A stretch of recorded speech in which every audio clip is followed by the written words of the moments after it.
পৃথিবীর মাঝে আল্লাহ রাসূল ছাড়া এই সন্তান ছাড়া আমার কেউ বলতে নাই। অর্থের অভাবে ছেলের চিকিৎসা করাতে না পেরে এভাবেই কান্নায় আবেগ আপ্লুত হয়ে পড়েন অসহায় মা। পরিবারের একমাত্র উপার্জনক্ষম ব্যক্তি জাকারিয়া 2 মাস ধরে শয্যাশায়ী থাকায় চরম দুর্দশায় দিন কাটছে দরিদ্র পরিবারটির।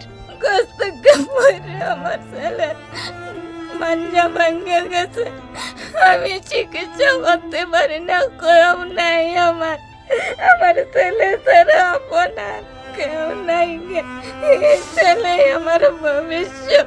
সুনামগঞ্জের তাহিরপুর উপজেলার বানিয়ারগাঁও গ্রামের বাসিন্দা মোহাম্মদ জাকারিয়া দিনমজুরের কাজ করে যা উপার্জন করতেন তা দিয়ে স্ত্রী ও 3 সন্তান সহ মা ও বৃদ্ধ নানাকে নিয়ে চলছিল তার জীবন।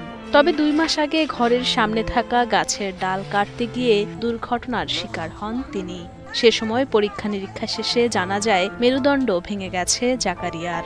সেই থেকে দুঃখের যেন শেষ নেই অসহায় পরিবারটির। তার 3টা সন্তান, আজকে আমি তার 3 সন্তান রেখে খাওয়াই, সন্তান রেখে খাওয়াই, আমার এই সম্পর্ক নাই গে। আল্লাহ ছাড়া আমার আর পৃথিবীর কেউ নাই। চিকিৎসক জানিয়েছে অপারেশনে প্রয়োজন 2 থেকে 2.5 লাখ টাকা। ব্যয়বহুল এই অর্থ জোগাড়ের সামর্থ্য নেই দুঃখিনী মায়ের। ডাক্তার আমাকে অপারেশন লাগে 2 থেকে 2.5 লাখ লাগবে, আমার ক্ষমতা নাই।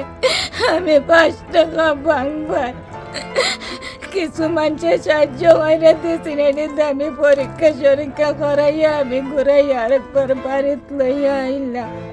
টাকার অভাবে আমি বললাম না। শুরুতে ওষুধ কেনা বাবদ স্থানীয়রা সাহায্য করলেও এখন ব্যয়বহুল অর্থের জন্য থমকে আছে জাকারিয়ার অপারেশন। সরকার সহ সমাজের বিত্তবানরা এগিয়ে আসলে আবারও সুস্থ জীবন ফিরে পাবেন বলে আশাবাদী জাকারিয়ার পরিবার ও প্রতিবেশী। তার মারবেটের ভাই নাই, তার বাপ নাই, তার 3টা সন্তান, অত তার কোনো ডাইন সাইডে ডাইন খাইলে বাই চাইলে বাই খাইলে তার কোনো অর্থ সম্মত নাই। আপনার গ্রামের মানুষের সাহায্য করিয়া কিছু টাকা দিতে তার ফুলা পানি খাইতে হয়। সে গরিব মানুষ, এই যে ফঙ্গইও পড়লো, সে এই দেশবাসী দেখে না কিছু না, এখন সে কি করবে?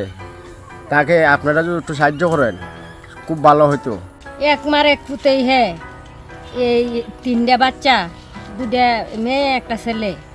অনে তার মা এই তোমার এই আর তার বউ খামাইদান নাই। প্রতিবাসীরাও এই দেশও কোনো প্রতিশালী না গিয়ে টানবো যে এই ধরনের অনেক এই যে সিধা ইয়ে পরে আর উত্তার পারে না।